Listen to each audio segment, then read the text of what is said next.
Untuk perbezaan kekuatan enjin dan saiz untuk Proton X70 MC3 version terbaru ni berbanding Honda CR-V. Sebab segmen yang sama, SUV segmen C, itu yang kita akan bincangkan dalam video kali ni. Proton X70 MC3 version terbaru ni datang dengan kekuatan enjin 1.5 turbo, 181 PS dan 290 Nm of torque. Berbanding version lama, yang version baru ni lebih power enjin dia. Version lama 3 silinder, version baru 4 silinder. Enjin lebih smooth. Dan Honda CR-V pula ada dua pilihan enjin, 2.0 liter eHEV dan juga 1.5 turbo. Okey, so kita nak comparekan dengan yang 1.5 turbo lah. Yang 2.0 liter eHEV ni dah macam lain segmen. Untuk enjin 1.5 turbo untuk Honda CR-V, kekuatannya ialah 1.5 turbo, 193 PS dan 243 Nm of torque. So berbanding enjin Proton X70, dari segi kuasa memang Honda CR-V lebih tinggi lah.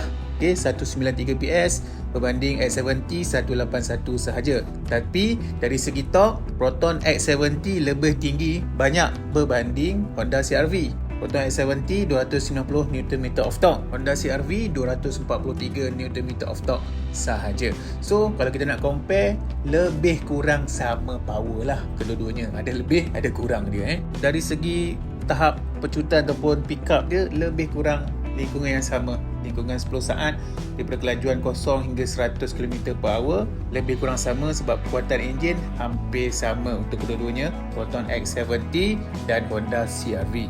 Dari segi saiz dan berat bodi, untuk Proton X70 dari segi panjang dan lebar lebih kecil sedikit berbanding Honda CR-V. Dari segi ketinggian, Proton X70 lebih tinggi sedikit berbanding Honda CR-V. Overall kita boleh lihat kat sini, Honda CR-V saiznya, wheelbase dan lain-lain berat pun lebih sedikit berbanding Proton X70. Proton X70 cuma menang pada lebih sikit pada ketinggian, itu sahaja. Masih lingkungan saiz yang sama, cuma ada beza sedikit sahaja.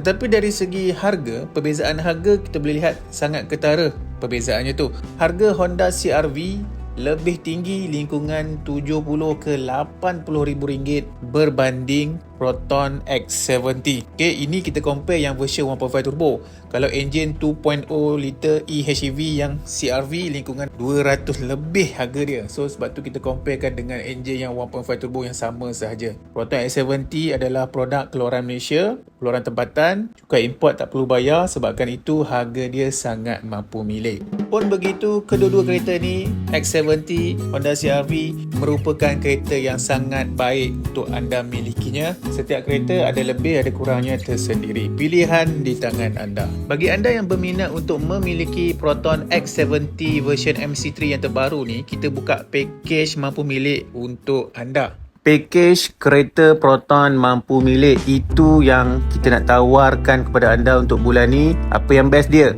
Booking fee tak perlu bayar, percuma. Submit loan, urusan processing loan tak perlu bayar apa-apa, percuma. Down payment ataupun bayaran muka sama, percuma, tak perlu bayar. Road tax dan juga insurans kereta pun sama, percuma. Kita support anda. Itulah yang best dia untuk package kereta Proton mampu milik ini. Untuk proceed apply package ni, anda wajib memiliki IC dan lesen kereta, mempunyai slip gaji, dan gaji mestilah masuk ke bank. Okay, gaji cash tak boleh. So anda perlu ada bank statement. Bermaksud kat sini package kereta Proton mampu milik ni, anda ambil kereta hari ni tak perlu bayar apa-apa 1 sen pun. Bayaran bulanan, bulan-bulan berikutnya baru start bayar. Kita nak bantu permudahkan urusan customer. Boleh, ini business card saya, boleh screenshot dan hubungi saya segera. Assalamualaikum.